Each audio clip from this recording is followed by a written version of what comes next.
For 5 minutes. Good morning, and thank you, Mr. Chairman. This is very important. It's nice to see a lot of folks here, very distinguished group of witnesses here.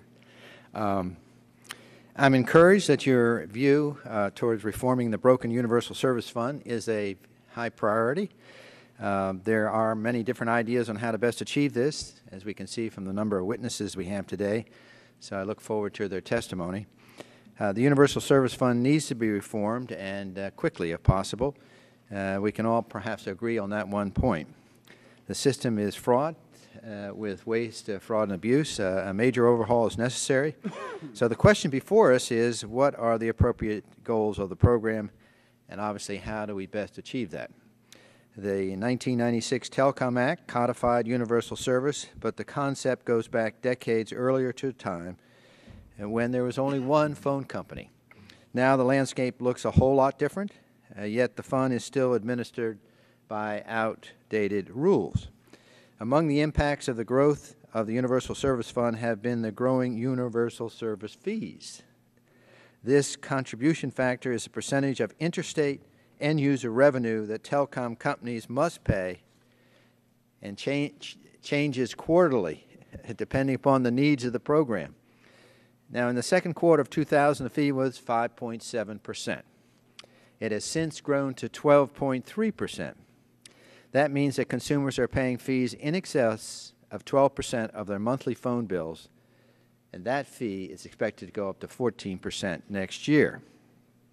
Accordingly, there's a need to reform the program away from subsidies that may no longer be necessary as technology and services improve and, of course, become more widespread. Instead, we need to move towards a solution that ensures the goals of universal services but minimizes consumer cost. Throwing additional money at this crumbling program makes little sense at this time. The purpose of this hearing is to examine the discussion draft of the Universal Service Reform Act of 2009. This draft takes several positive steps towards reform, but it also contains some questionable direction. In particular, it is not clear that this draft restrains cost in any real significant way. In fact, the size of the fund perhaps will ultimately increase. More can and should be done to rein in costs to improve transparency. First, we need to impose a firm cap to prevent uncontrolled growth in the fund. While this draft bill would cap the high-cost portion of the fund, the cap is subject to several significant exceptions that would grow the fund, in my opinion. These exceptions include an annual growth factor, changes to increase support for certain non-rural carriers and carriers that buy other local carriers, and an upward adjustment if the FCC adopts an alternative recovery mechanism for intercarrier compensation revenues that increases demand for Universal Service Fund support. So it's not clear how much these exceptions would cost the fund and consumers. The FCC and other sources have given us recently an estimate that the changes to non-rural support alone range from increase of $200 to $700 million. This is only if no additional carriers request this type of support and if the support is for voice service, not broadband service.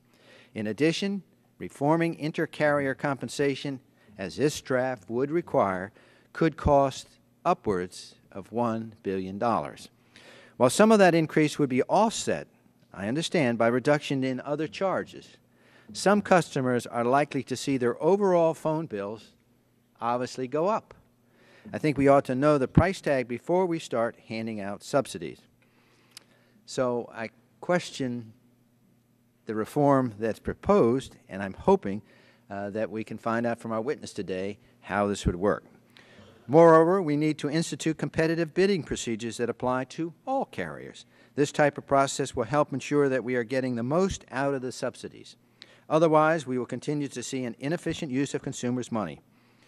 We also need to target the money to the places and the people who obviously really need it.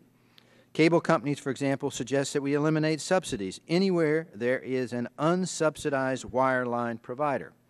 It certainly seems to make good sense that we eliminate subsidies where the market has demonstrated clearly service can be offered without subsidies. So again, thank you, Mr. Chairman, for holding this hearing. It's important to examine the goals, and I look forward to hearing from our witnesses. Thank you, Mr. Stern.